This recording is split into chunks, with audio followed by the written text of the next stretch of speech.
Okay everybody, welcome back to the channel. Today we're going to be working on applying the gel coat, the brushable gel coat by FGCI. This is a black, Supreme black. We've got our top or our bottom hole all sanded down. We got our patches done, got it all smooth. Got it all cleaned up. So I'm going to be masking these areas off and then mixing up our hardener and getting our paint supplies ready. So we got our roll-on foam roller, our trays, our gloves, our foam brushes, our measuring cups, and everything we need out for this. So I'm going to get this thing all taped up and we'll get started. Okay, so we got our areas masked off. We're not doing this back part. I don't want to mess with taking stuff off with the vent plate and all that stuff and these drain plugs. So we're just doing this back line. And we're not doing the inside of here. It's just too much work and it's not scratched up really. No sense in doing that. So we'll just not do that area, we'll mask it off, and we're just doing the main big area. So I've got masking tape on my rub rail, my bumper rail. In an ideal situation, we would just take this off, but that's a lot of pop rivets, and we're just doing black, so shouldn't be a big issue. But we should be pretty much ready to start mixing our gel coat and rolling it on.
Okay guys, so we got the first coat on.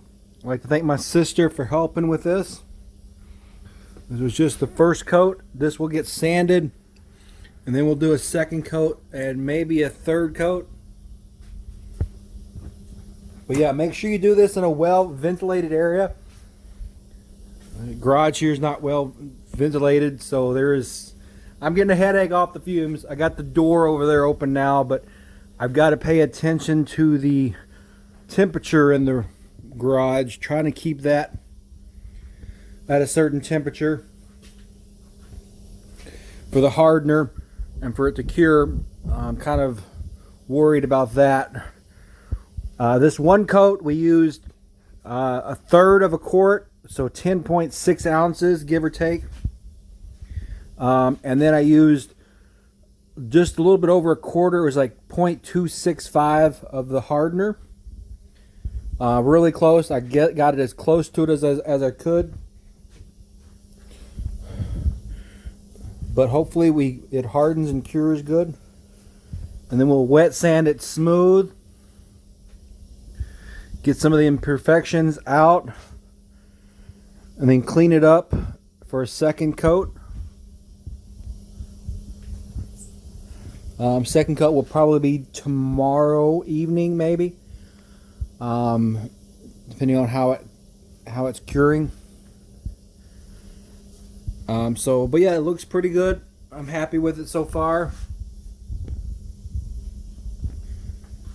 But yeah, it will need some sanding to smooth it out, and then we'll buff it. The final coat will get buffed.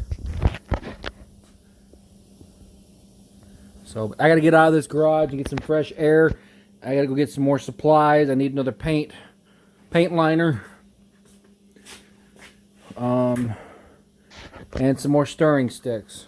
So I'll add to this video, and probably do a part 3 for the finishing one. So thanks guys for watching this. Peace out.